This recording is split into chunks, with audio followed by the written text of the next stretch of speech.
Waalaikumsalam warahmatullahi wabarakatuh. Gimana kabarnya anak-anak?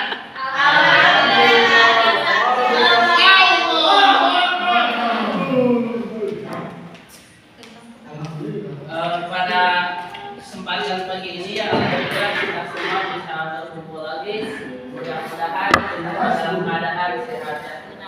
Sebelum kita mengawali kelas pada pagi ini, sebaiknya kita membaca doa. Membaca doa mulai.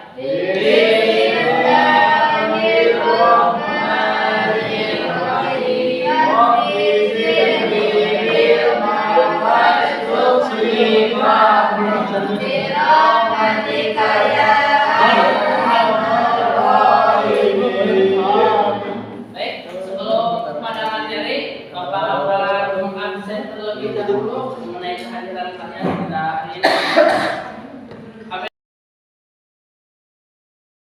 Amelia Miranti, Mutiara Aulia, Dian Kurniasi, Nurul Fadila, dan Melda Pausia, Farhan Paujan,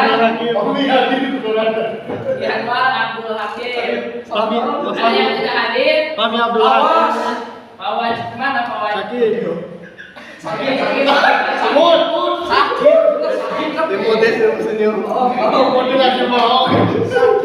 Seperti yang Bapak bicarakan pada pertemuan kemarin, pada kesempatan kali ini kita akan mempelajari materi mengenai sumber hukum Islam.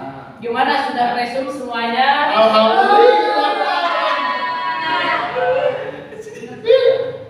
Siapa yang belum? Kenapa belum? Aduh. Pemalasan. Yang sudah, coba buka. Bapak mau menanya terlebih dahulu kepada kalian, apa sih sumber hukum Islam itu? Ada yang tahu? Coba angkat tangannya. Apa yang merah? Gimana? Itu kan apa sajanya ya? Kalau mengenai sumber hukum Islam itu apa sih sebenarnya?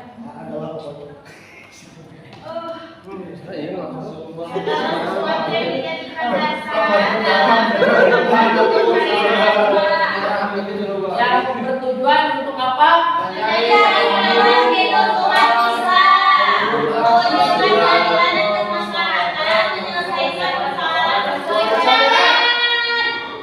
Jadi hukum Islam ini merupakan sebuah pedoman hidup bagi setiap muslim dalam menjalankan kehidupan sesuai dengan ajaran Islamnya. Jadi ini menjadi acuan untuk kita semua dalam menjalankan kehidupan sehari-hari. Karena di balik atau di bawah Al-Quran dan juga hadis sebagai fondasi utama kita, ternyata ada ijma dan qiyas yang menjadi faktor pendorongnya. Nah, ini ada 4 yang macam-macam sumber hukum Islam. Coba sebutkan apa saja. Al-Quran, hadis, ijma, qiyas. Ada yang tahu apa itu Al-Quran? Tahu. Kitab terakhir yang diturunkan kepada Nabi Muhammad Sallallahu Alaihi Wasallam. Hadis apa hadis? maupun takdir Muhammad SAW. Kalau ijma, Kesepakatan para ulama. qiyas. Hukum menetapkan satu hukum. Nah, saya spesifiknya seperti ini. Al-Quran itu merupakan firman Allah Subhanahu wa Ta'ala yang diturunkan kepada Nabi Muhammad yang menjadi sumber hukum Islam yang pertama dan juga menjadi pedoman dalam akidah, akhlak dan juga muamalahnya. Kenapa Al-Quran ini menjadi acuan pertama? Karena ada dalil Al-Quran mengenai Al-Quran ini, yaitu dalam Quran surat An-Nisa ayat 59. Coba bacakan saudara yang lab.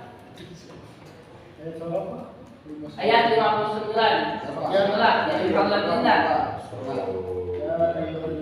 Ya ayyuhalladzina amanu Allah wa rasul wa qul minkum fa in tanajjah bisa artinya apa? Wahai orang beriman, taatilah Allah dan negara Apa artinya Bang Messi? Tahu di antara kamu, kemudian jangan kamu berselisih sesuatu kepada kebaikan kepada Allah, Al-Quran dan Rasul. Nah, Ya, di tapi sini kan disebutnya Al-Quran dan juga Rasul. Al-Quran itu Allah itu menjadi Al-Quran dan Rasul itu menjadi hadis di sini. Jadi ketika kita mendapatkan suatu permasalahan ataupun mendapatkan suatu kebingungan mengenai suatu hal atau perkara hal, itu kita coba analisis di dalam Al-Quran ataupun hadis. Yang selanjutnya mengenai hadis, coba ada yang tahu apa itu hadis? Ada perkataan, perbuatan dan ketetapan Nabi Muhammad. Yang berfungsi untuk Menjelaskan dan melengkapi hukum yang terdapat dalam yang menjadi sebuah hukum Islam yang kedua setelah Al-Quran. Kenapa hadis ini menjadi sumber hukum Islam? Karena ada suatu hadis, walaupun ini hadisnya itu tidak sahih itu, tetapi banyak para ulama yang menggunakannya, yang berarti ini itu menjadi landasan pada kita semua bahwa sumber hukum Islam ini sampai kepada Rasulullah, yaitu dari Mu'adz bin Jabal ketika diutus ke Yaman. Rasulullah Shallallahu Alaihi Wasallam bertanya, dengan apa engkau memutuskan sebuah perkara? Dan saudara Mu'adz ataupun hadirin menjawab, dengan kitab Allah. Lalu Rasul itu bertanya, jikalau Anda tidak menemukannya itu bagaimana? Ia menjawab dengan sunnah Rasul. Terus Rasulullah bertanya lagi, jikalau di dalam hadis ataupun dalam sunnah itu tidak ditemukan, itu bagaimana? Mu'adz menjawab yang terakhir kalinya, yaitu aku akan berijtihad dengan pendapatku. Lalu Rasulullah menguji jawaban dari Mu'adz ini. Jadi ketika kita tidak menemukan suatu hukum di dalam Al-Quran, kita bisa menurunkannya ke dalam sebuah hadis ataupun sebuah sunnah. Lalu ketika kita juga bingung, kita juga disunahkan untuk berijtihad. Yang selanjutnya yaitu mengenai ijma. Ijma itu merupakan kesepakatan para ulama mujtahid terhadap suatu hukum setelah wafatnya Rasulullah SAW. Jadi ijma ini muncul ketika baginda Rasulullah telah wafat. Jadi ketika masih ada Rasulullah, para sahabat itu bertanya langsung kepada Rasul ketika beliau tidak menemukannya di dalam Al-Quran. Jadi menjadi acuannya Rasul. Tetapi ketika Rasul sudah meninggal, acuan yang ketiga yaitu ijma. Pakar pendorongnya di dalam Al-Quran itu terdapat pada Quran surat An-Nisa ayat 115. Coba bacakan saudara kami. Berapa? Boleh sampai saja. Walaupun Bapaknya mohon maaf sebelumnya tidak bisa melakukan pembelajaran 2 kali 40 menit secara full dikarenakan kepada keperluan lagi. Jadi Bapak meminta maaf ya. Baik Bapak.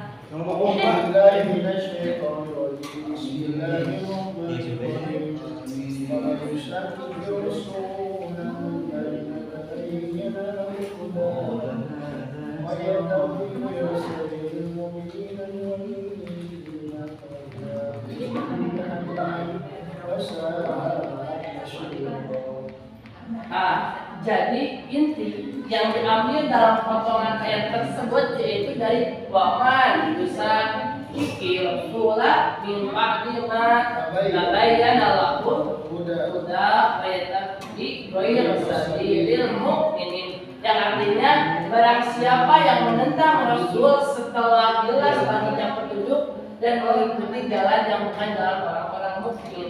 Jadi Rasul juga menyarankan kepada para sahabat, jangankan kalian untuk mengingkari atau menentang pendapat-pendapat Rasul, tetapi ketika ketika Rasul sudah meninggal, para ulama juga berkumpul bagaimana kedepannya ketika ada suatu permasalahan yang tidak bisa dibereskan. Jadi turunlah ijma ini. Nah, untuk yang terakhir yaitu mengenai kias. Kias ini yaitu menetapkan hukum suatu perkara ataupun suatu perkara yang baru dengan menggunakan analoginya kepada perkara yang telah ada hukumnya karena memiliki sebab ilat yang sama atau disandarkan. Jadi ketika ada sebuah permasalahan, misalkan kita itu bingung, ini permasalahan kok tidak ada di Al-Quran, tidak ada di hadis ataupun ijma, tetapi akar permasalahannya hampir sama ataupun sebab akibatnya hampir sama. Jadi kita sadarkan pada hal yang serupa seperti itu. Ini faktor pendorongnya yaitu Quran surat Al-Asr ayat 2, yaitu a'udzubillahi minasyaitonir rajim, bismillahirrahmanirrahim, fa'tabiru ya ulil absar, yang artinya maka ambillah pelajaran wahai orang-orang yang mempunyai pandangan. Jadi orang-orang yang mempunyai pandangan itu ketika beliau sudah tahu bahwa ada hal yang sama ataupun ada hal hampir mirip serupa gitu. Jadi harus disandarkan jangan asal untuk memutuskan suatu permasalahan. Nah, contoh penerapan 4 hukum tersebut, yang pertama, sholat wajib itu ada ayat diperintahkan langsung oleh Allah kepada Nabi Muhammad SAW, dan itu ada di dalam Al-Quran yang menjadi landas. Jadi sholat wajib itu yang berlandaskan kepada Al-Quran.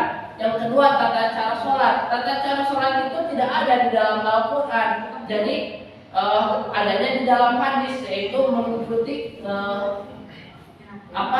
contoh Rasul melakukan sholat itu seperti apa. Yang ketiga, pengumpulan mushaf Al-Quran.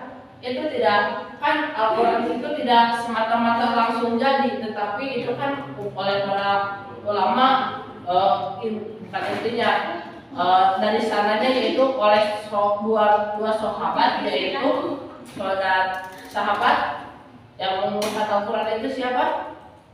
Ada yang tahu? Sahabat Ali dan sahabat Utsman.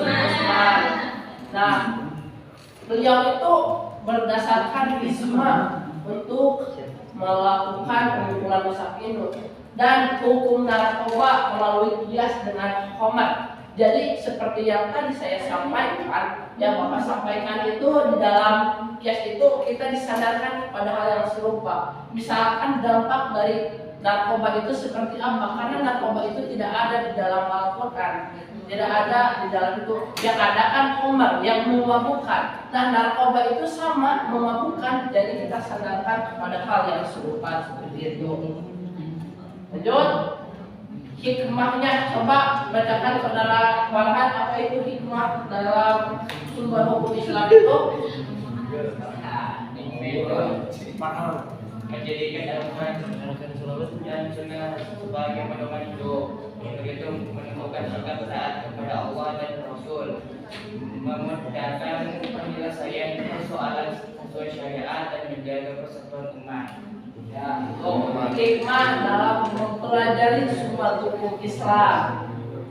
Nah, untuk materi sekarang itu sudah beres sebenarnya, tapi untuk bahan evaluasi apakah kalian sudah memahami atau tidak, Bapak akan membagi kalian menjadi 4 kelompok. Yang pertama ada kelompok Al-Quran, Sunnah, Ijma, dan juga Qiyas. Coba berhitung dari anak kita, campurkan saja perempuan sama laki-laki. Berhitung 1 sampai 4.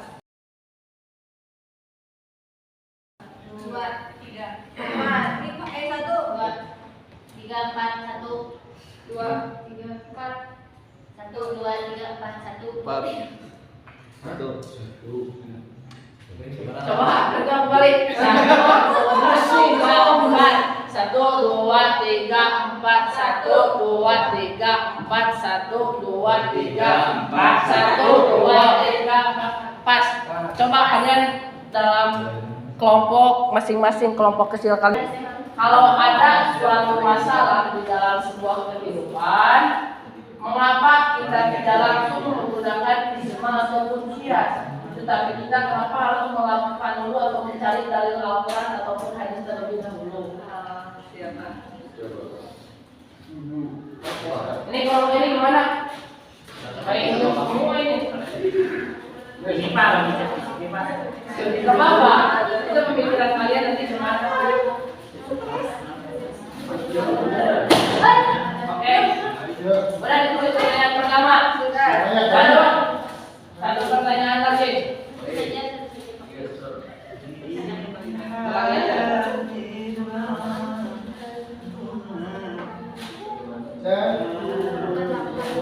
Kias, kalau kias bisa menyelesaikan sebuah permasalahan yang baru itu, mengapa kias tidak menjadikan sumber hukum pertama? Karena kan kita hidup di zaman sekarang. Oke, bisa menyelesaikan.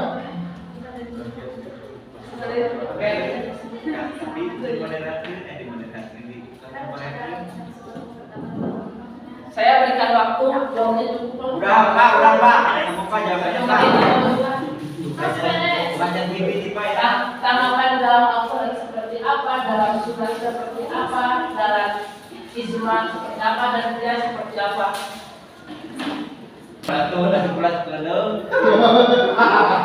Boleh, silakan. Baik. Karena tadi pertanyaannya itu jika ada masalah apa tadi teh? Di dalam kehidupan, kenapa tidak langsung kepada ijma dan kias? Kenapa harus melewati dulu Al-Quran dan juga Karena Al-Quran itu kan adalah sumber utama dan juga pedoman hidup manusia, ya Pak, yang diturunkan oleh Allah Subhanahu Wa Taala langsung melalui malaikat Jibril. Nah, jadi ya dasarnya tetap harus pada Al-Quran dulu Pak. Sesudah Al-Quran maka ijma dan juga qiyas untuk memperjelas atau memperjelas hukum yang tidak jelas, yang tidak dijelaskan secara langsung dalam Al-Quran. Betul Pak. Perwakilan dari sunnah gimana? Berdiri satu orang. Jadi dibanding di seorang. Kan gini banyak. Oh gitu. Kan obat sumber apa?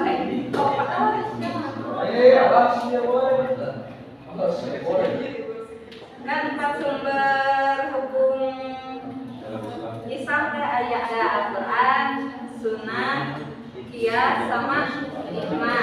Nah kalau di sini kan yang pertama tuh hukum Islam tuh yang pertama Al-Quran, ya, yang dia termaktub. Yang kedua kan ada Sunnah.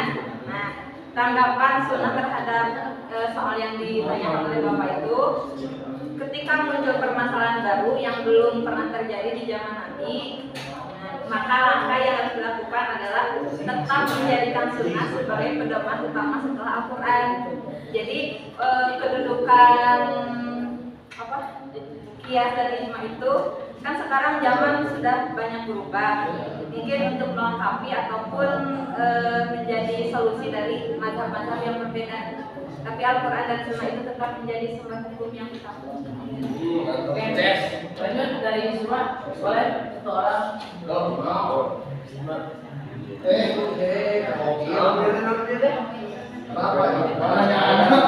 Mengapa Ijma dan Qiyas itu menjadi landasan utama? Kenapa harus melewati Al-Quran dan juga hadis? Sebenarnya di kedudukan yang paling atas. Jadi makian hujan diambil dari Al-Quran. Jadi maka Al-Quran menjelaskan. Jadi sebelum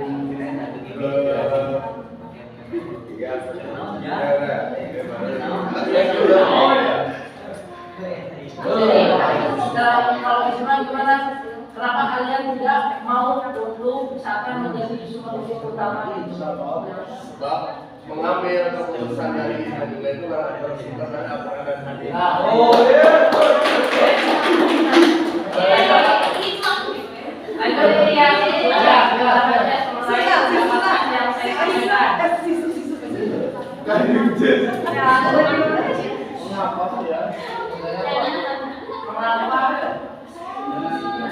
Islam dan juga kias itu tidak menjadi dasar utama Al-Quran, melewati dulu Al-Quran dan juga Jadi mungkin kalau dalam segi kehidupan memang mereka membedakan sangat super manual yang pertama kedua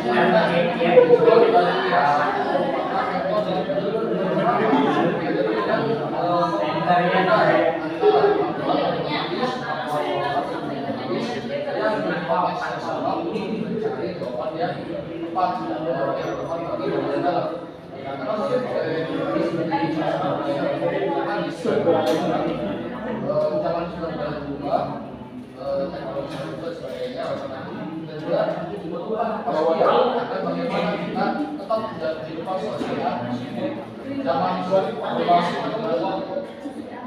dan juga gimana dari kesempatan perjuangan kita itu menggabungkan hal yang kita sendiri contohnya seperti seperti dalam pasal Maidah ayat 10 itu orang beriman sebenarnya bertobat menjadi berhala dan melunasi dengan panah dan perbuatan keji perbuatan setan. Kalau misalnya kita bahas konteks besar berkoman ini merupakan kebiasaan atau perbuatan berhala merupakan benda yang disebut oleh kaum terdahulu atau jahiliyah dan juga melunasi juga sama seperti ini. Kenapa disebutkan dalam pasal Maidah ayat 10 karena sama-sama mendatangkan kemudaratan masalah. Itulah perjanjian dan kias dan kenapa tidak bisa dijadikan sebagai sumber utama. Iman kias adalah metode bukan sumber Islam yang tadi kan Bapak menyampaikan ada dua pertanyaan, tetapi Bapak sudah diingatkan, jadi Bapak tidak bisa melanjutkan apa ini kita sampaikan kepada satu persoalan yang tadi. Jadi kalian itu tetap memegang 4 sumber hukum utama, jangan lupa, jangan ada yang lain juga, ada yang lain tetapi harus sesuai dengan sadar. Jadi kita cukupkan pada pertemuan kali ini, kita tutup dengan bacaan hamdalah bersama-sama.